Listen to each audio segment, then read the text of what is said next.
مسیح کے زندہ اور جلالی نام میں سب کو سلام۔ آئے ہم اپنے خداوند کی ستائش کریں، اس کی حمد کریں۔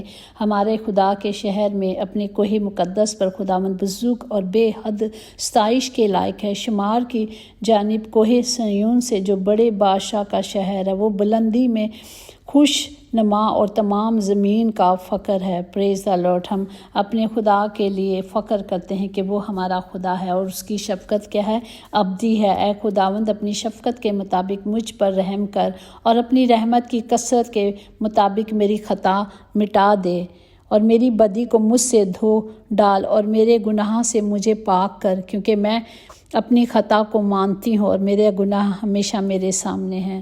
ہم خداوند کے سامنے اپنے گناہوں کو رکھتے اور اس سے معافی مانگتے ہیں اور اس کے پاک حضوری میں آتے ہیں، جس طرح کہ کل ہم نے دیکھا کہ خداوند نے دنیا میں ہر چیز ایک مقصد کے لیے بنائی ہے اور اس نے شریروں کو بھی بنایا ہے تاکہ وہ انہیں برے وقتوں کے لیے بنایا، تاکہ برے وقت جب آئیں تو سب سے پہلے ان کے گناہوں سے جو وہ توبہ نہیں کرتے اور گناہوں میں دھسے رہتے ہیں، انہیں ختم کیا جائے، کیونکہ خدا کا زندہ کلام کہتا ہے کہ خداوند صادق ہے، اس نے شریروں کی رسیاں کاٹ ڈالی ہیں، وہ ختم کر دیتا ہے، وہ بسم کرنے والی آگ ہے۔ تو جب ہم خدا کی حضوری میں آتے ہیں، اس سے معافی مانگتے ہیں، اپنا آپ دیتے ہیں، تو خداوند ہمیں کیا کرتا ہے؟ ہمارے گناہوں سے ہمیں دھو کر پاک کر دیتا ہے۔ پریز دا لارڈ۔ اور آج کے زندہ کلام کے لیے ہم شکر کرتے ہیں جو استثنا کی کتاب میں ہے، اور استثنا جو ہمیں راہ سمجھانے کے لیے تیار کی گئی کہ ہمیں کس طرح کیسے خدا کی حضوری میں جانا ہے، کس طرح خدا کی مرضی کو پورا کرنا ہے۔ پریز دا لارڈ۔ اور خدا سے محبت رکھنی ہے اور خدا کے حکموں کی تکمیل کرنی ہے، کس طرح ماننا ہے۔ پریز دا لارڈ۔ اسی طرح آج کے زندہ کلام کے لیے ہم شکر کرتے ہیں جو استثنا 13 باب اس کی 17 آیات میں یوں لکھا ہے کہ اور ان مخصوص کی ہوئی چیزوں میں سے کچھ بھی تیرے ہاتھ میں نہ رہے، تاکہ خداوند اپنے غیر شدہ سے باز آئے اور جسے اس نے تیرے باپ دادا سے قسم کھائی ہے اس کے مطابق تجھ پر رحم کرے اور ترس کھائے اور تجھ کو بڑھائے۔ پاک کلام پر جان پر خدا کی برکت ہو، خدا کا شکر ہو، خدا کی تعریف ہو۔ ہم جانتے ہیں کہ ہمارا خداوند جو ہے وہ رحم کرنے والا رحیم خداوند ہے۔ اسی طرح اسرائیل قوم کو حکم تھا کہ بت پرستی جو شہروں کو فتح کر رہے تھے، جو بت پرستی کرتے تھے، وہ شہروں کو فتح کر رہے تھے اور سارا مال جو اس وقت لوٹا جا رہا تھا، ان کو نصیحت کی گئی تھی کہ اس کو نیست و نبود کر دے، اور جتنی چیزیں بت پرستی کی وجہ سے آلودہ ہو گئی تھی ان کو لعنتی مانا جاتا تھا اور انہیں کیا آگ میں ڈال دیا جاتا تھا۔ اس لیے مسیحیوں پر بھی فرض تھا کہ وہ ہر قسم کے گناہ کے ساتھ، گناہ گار کے ساتھ اور گندی چیزوں کے ساتھ ایسا ہی سلوک کریں، ایک بھی بری عادت کو باقی نہ چھوڑیں۔ کوئی بھی جو پیچھے سے آ رہی ہے، گندی عادتیں، جو گندی باتیں یا جو بت پرستی کو خدا نے حکم دیا تھا کہ ان ساری چیزوں کو کیا کر دینا، نیست و نابود کر دینا، انہیں آگے لے کر نہیں چلنا۔ اور کسی قسم کے بڑے چھوٹے گناہ، خواہ وہ بدن کے ہوں، خواہ وہ دماغ کے ہوں، خواہ روح کے ہوں، سب کا بڑی بے رحمی سے مقابلہ کرے۔ یہ خدا کے فضل کا پھل ہے جس سے ہم کو کسی بھی صورت محروم رہنا گوارا نہیں کرنا۔ اسی لیے خدا کہتا ہے کہ ہمیں ان چیزوں کو جو منع کی گئی ہیں ہماری زندگی میں، ہمیں انہیں نکال کر پھینک دینا ہے۔ خداوند جب ہمیں توفیق دیتا ہے کہ گناہ پر کسی قسم کا رحم نہ کریں، تو یہ ہم پر اس کا بڑا فضل ہوگا۔ جب ہم بدی پر غصہ کرتے تو خدا کا غصہ ہم سے ٹل جاتا ہے۔ جب ہم کسی اچھی بری چیز سے، اگر ہم کہتے ہیں نا کہ جب آپ گناہ گار کے ساتھ شریک ہوتے ہو، کھڑے بھی ہوتے ہو یا ان کی باتوں میں بھی ہوتے ہو، ان کی مجلس میں بھی ہوتے ہو، تو آپ بھی اس میں شریک ہیں۔ اگر ان کی ہاں میں ہاں ملاتے ہو تو مطلب آپ ہی اس میں شریک ہیں۔ تو اس لیے خدا کہتا ہے کہ ہمیں اٹل کھڑے رہنا ہے، تو اس پر کیا ہے؟ خدا کا غصہ ہم سے ٹل جاتا ہے۔ جب ہم برائی کے خلاف اپنی کوشش کو تیز کرتے ہیں، مانتے ہیں کہ یہ غلط ہے اور آپ کو بھی یہ کام نہیں کرنا، تو خدا کیا کرتا ہے؟ انہیں برکت دیتا ہے اور انہیں بڑھاتا ہے۔ اسی طرح ہم نے اطمینان کے ساتھ، ایمان کے ساتھ اور مضبوطی کے ساتھ اس کلام کو لے کر اور اس کی پیروی کرنا۔ یسوع میں خوشی کا راستہ یہی کہ ان لفظوں کی پیروی کی جائے، انہیں مخصوص کی ہوئی یعنی لعنتی چیزوں میں سے جو بھی تیرے پاس ہیں اور تیرے ہاتھوں میں ہے، اسے کیا کرنا ہے؟ ہمیں پھینک دینا ہے۔ اے خداوند مجھے آج ہی پاک کر، جو میرے مضبوط ارادوں کے ساتھ گناہوں کو ترک کرتے ہیں، انہیں خوشحالی اور ترقی اور خوشی اور اطمینان سے بھرنا ہے۔ خداوند سے جب ہم مانگتے ہیں نا کہ خداوند میں یہ سب کچھ کرنا چاہتا ہوں، کیونکہ خدا کا کلام ہمیں کہتا ہے کہ تو ارادہ کر تو میں تجھے کیا کروں گا؟ قائم رکھوں گا۔ تو جب ہم ارادہ کر لیتے ہیں تو کامیابی کہاں سے ملتی ہے؟ ہمارے خداوند سے۔ ہمیں کہاں سے ملتی ہے فتح یابی؟ خداوند سے۔ ہم نے صرف اٹل کھڑے رہنا ہے، ہمیں ڈرنا نہیں تو نہ ہمیں خوف کھانا۔ اسی طرح اگر ہم دیکھیں استثنا اس کا 13واں باب اور اس کی 1 سے 2 میں آپ کے لیے پڑھوں گی۔ یہ اس نبی کی معرفت ہے جس نے خدا کی نافرمانی کی، جو خدا نے کہا اس نے اس پر عمل نہیں کیا۔ یہ پڑھیں گے 1 سے 2۔ اگر تیرے درمیان کوئی نبی یا خواب دکھانے والا ظاہر ہو اور تجھ کو کسی نشان یا عجیب بات کی خبر دے، اور وہ نشان یا عجیب بات جس کی اس نے تجھ کو خبر دی وقوع میں آئے، اور وہ تجھ سے کہے کہ آ ہم اور معبودوں کی پرستش کریں، ان کو پوجیں، تو کیا کرنا ہے؟ اس کا انکار کرنا ہے، کیونکہ خداوند میرا اور خداوند غیور کا خدا ہے، وہ زندہ خدا ہے۔ اور اس کو ہم کیا کرتے ہیں؟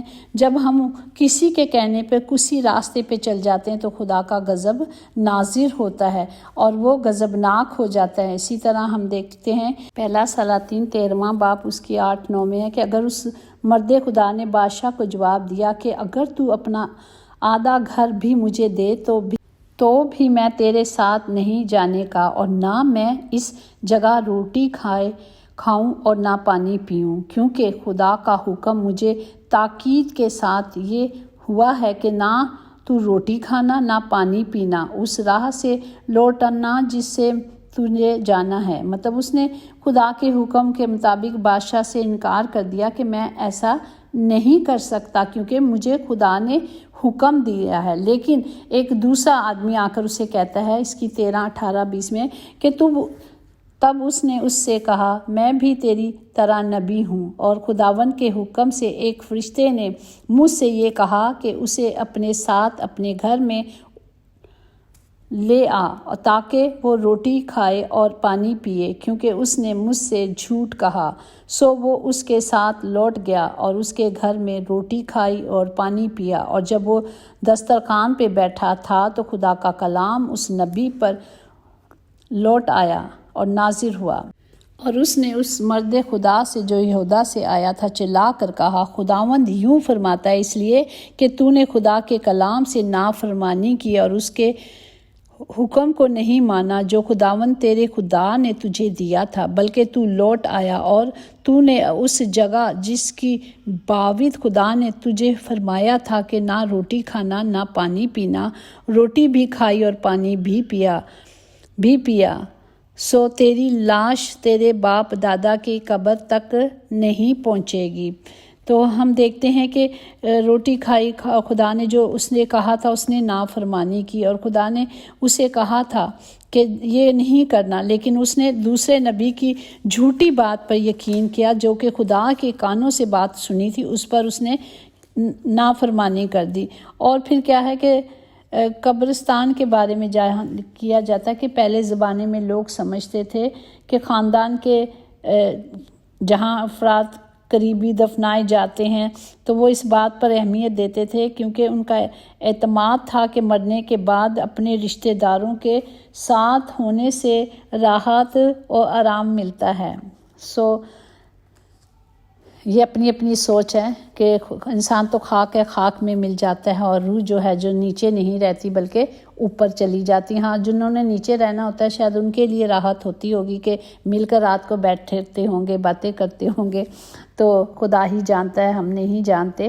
پر جو کلام کہتا ہے اس کے مطابق تو یہ ہے نا کہ جو خدا میں سوتے ہیں وہ سوتے ہیں اور اوپر جا کے کیا ہے اٹھ جاتے ہیں۔ پریز دی لارڈ۔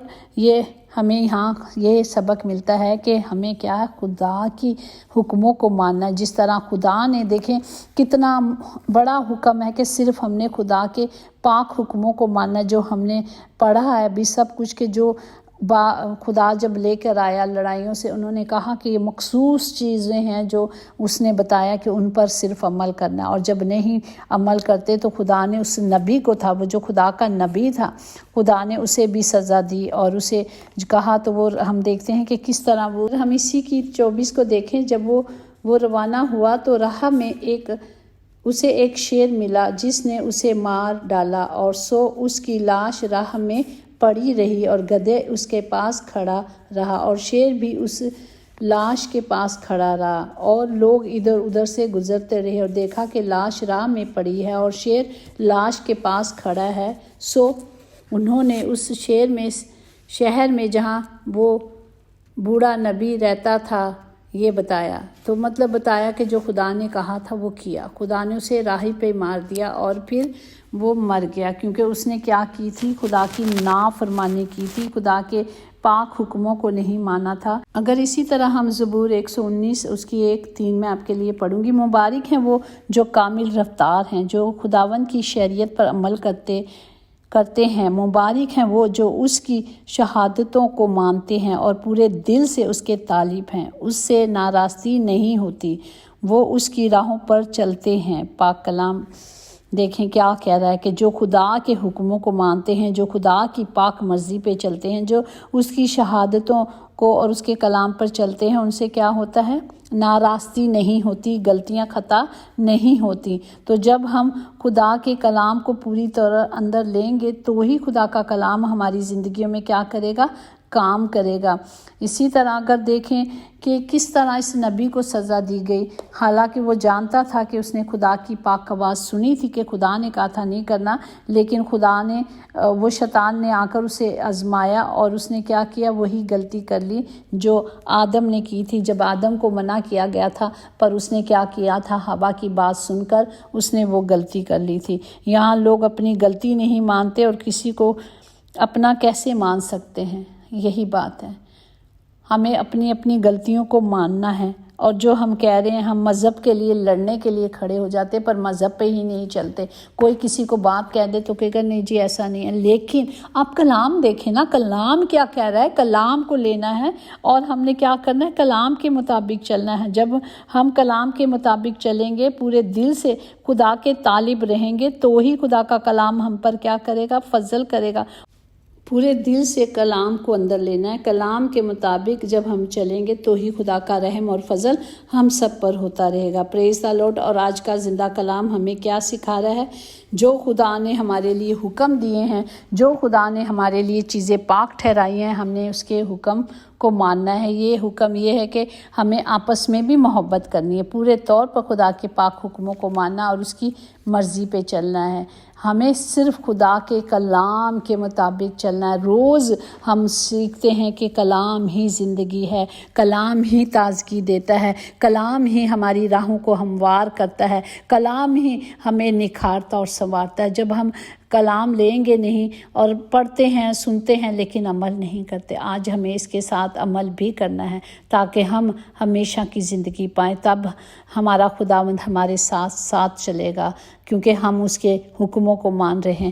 جب ہم اس کے مرضی پہ چلیں گے، جب ہم اس کے حکموں کے مطابق چلیں گے، تو ہی ہم اپنے آسمانی باپ کو خوش کر سکتے ہیں، تو ہی وہ ہم پر اسی طرح رحم اور فضل کرے گا۔ خداوند اس کلام کے وسیلے سے ہم سب کو برکت دیں۔ آئیں ہم اپنے ہاتھوں کو بلند کر کے سب کے لیے زندگی کو، صحت کو اور اس کلام کی قدرت کو مانگتے ہیں، تاکہ وہ آنکھیں، خدا کہتا ہے تمہاری آنکھیں ہیں، تمہارے کان ہیں، سنو اور آنکھوں سے دیکھو کہ کیا کر رہے ہو، چلو دیکھو کہ کیسے چلتے ہو، نادانوں کی طرح نہ چلو بلکہ دانوں کی طرح چلو۔ آج ہمیں دانوں کی طرح چلنا ہے، بار بار ٹھوکر نہیں کھانی بلکہ سنبھلنا ہے، کیونکہ وقت بہت کم ہے۔ ہمیں اس بہت وقت کم میں اپنی زندگیوں کو سنوارنا ہے، تاکہ ہم سب ہمیشہ کی زندگی پائیں، تاکہ ہم ہمیشہ خدا کی حضوری میں رہیں۔